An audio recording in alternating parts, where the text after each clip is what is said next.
السلام علیکم، آپ دیکھ رہے ہیں اردو میڈیا پوائنٹ۔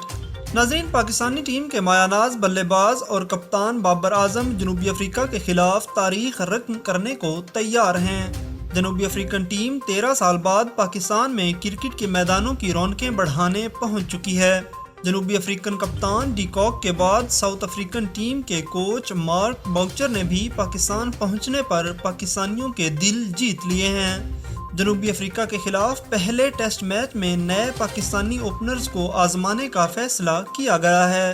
ویڈیو کی تفصیل میں جانے سے قبل آپ سے گزارش ہے کہ آپ اردو میڈیا پوائنٹ کو سبسکرائب کر کے بیل آئیکن ضرور پریس کر دیں تاکہ کرکٹ سے متعلقہ ہر خبر آپ کو بر وقت ملتی رہے۔ دوستو، ساؤتھ افریقہ کی کرکٹ ٹیم 13 سال بعد بہت اہم دورے پر پاکستان پہنچ چکی ہے۔ پاکستان پہنچنے پر ان کا نہ صرف شاندار استقبال کیا گیا بلکہ صدارتی پروٹوکول کے ساتھ ٹیم کو ہوٹل تک پہنچایا گیا۔ جنوبی افریقن ٹیم کے کپتان، کھلاڑی اور کوچز پاکستان میں کھیلنے کے لیے بے تاب نظر آئے۔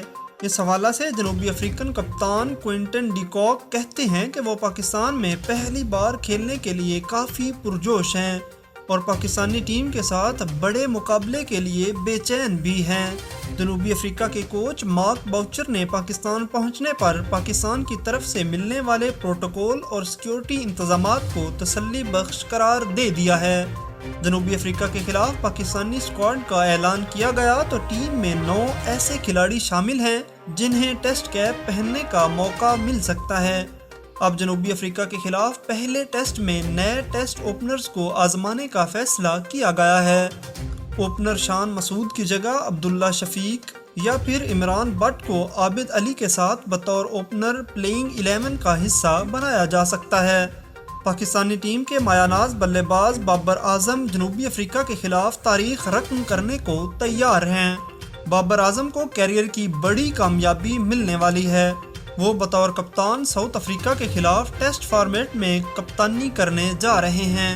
انہیں تینوں فارمیٹ میں کپتان بنایا گیا ہے، مگر نیوزی لینڈ میں زخمی ہونے کی وجہ سے وہ کپتانی نہیں کر پائے تھے۔ اب انہیں سنہری موقع مل گیا ہے کہ وہ اپنے ہی ہوم گراؤنڈ پر پہلی بار ٹیسٹ اسکواڈ کی قیادت کرتے نظر آئیں گے۔ دوستو، اس حوالے سے کمنٹس باکس میں اپنے خیالات کا اظہار ضرور کیجیے گا اور چینل کو سبسکرائب کرنا مت بھولیے گا۔ اللہ نگہبان۔